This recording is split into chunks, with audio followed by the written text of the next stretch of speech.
Sanibonani molweni ndiyanamkela kwezaseTV ngesiXhosa.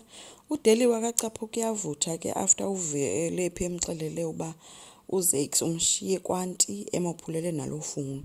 Kodwa ke uDeliwe uke wabuza ke kwintombi le yakhe uba umenzeni ke wena sede ayenze yonke le nto ayenzileyo nje uZakes. Uvele uthe kuyo yonke into endikuxelela yona mama wena ufuna ukwazi into yoba ndimenzeni. Lo mntu undishiye kwanti ndiyintombazana beninodlwengulwa nodlwengulwa phaa kulaa ndawo ndikuyo. So wena into oyifunayo kukwazi nje uba ndimenzeni. uDeliwe uthe ke hayi kodwa ke ayinamsebenzi ndizamfumana.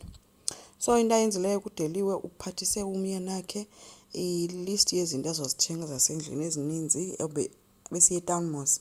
So wenzela into yoba zangakhawuleza abuye. Kanti lonke eli xesha ulungiselela into ufuna ufowunela lo mfana ukwenza uba badibane apha endlini. Nyhani ke umfana uthe uzofika ke eze. Ufikile ke uthe esawufika wambuza kuDeliwe uba ngokaba lo mntana umshiya le esithubeni. Uthe ezama ukuphendula umfana echaza into yoba uvele phi wagalela ngempama uDeliwe. Wathi esawugqiba wabuza uba kwenzeke ntoni. Umfana wavele wacela nje uxolo qha ngoba uku-explaina bekungazi ukumnceda because impama beseyingenile yokuqala. And umfana ngendlela ebethozame ngayo kuDeliwe njengoba engathi usisilwanyana nje phaa ngaphandle xa idibene noVeliphi. So uthe ke makacela uxolo kuVeliphi and then noVeliphi baxolelane ke bathethe bobayi-2 into zabo. uVeliphi uthe angeke azaxolele lo mfana yena watsho phakama wamshiya. Uye washiyeka kuDeliwe esithi hayi myeke uzoba right, uzawuphinda abuyise ingqondo zakhe. So kwa umfana ke bese into ethe bosololo ke ngoku ethule ethe tu uDeliwe wathi myeke. So uDeliwe lo ngumasigebengu akoyiki mntu.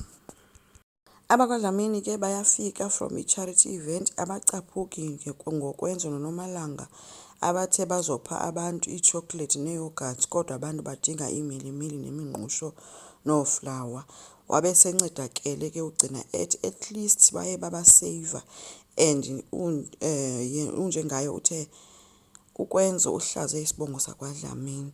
Hayi ke uVusi naye ke ubabonisa nezinto ezitrendayo ke kwi-internet engabo njengoba benikele nge-30,000 nje.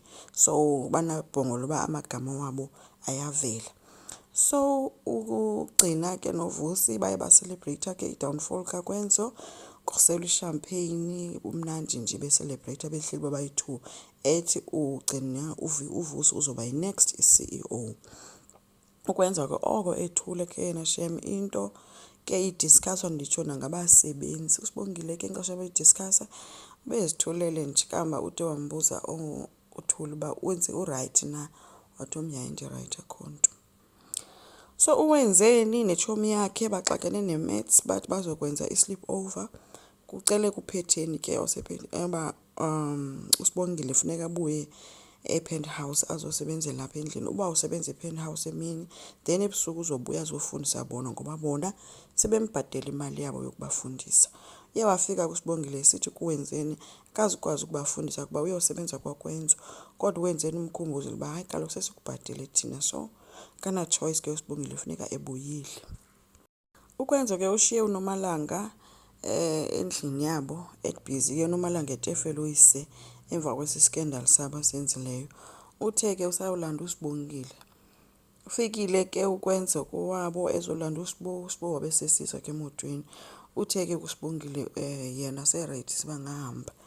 Wathi ke uKwenzo okay ngicela sike sibethwe umoya soyi-2 nje sizikhuphe.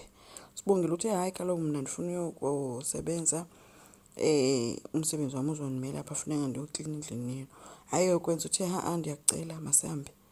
Hayi ke wavuma ke uSibongile sobona into yoba uKwenzo serious. Wangena emotweni bemka bobayi-2. So andimane noba usazawuqhubeka uklina na uSibongo ba late funeka ephinde wabuya azofundisa ukuwenzeni. And kasiyazi ke zakwenzeka kubo bobayi-2 ngeli xesha maybe ziziqalela zale kufuneka iqalile kubo bobayi-2. Enkosi ngicela siqhubeke subscribe, like, singekhomenta futhi bye.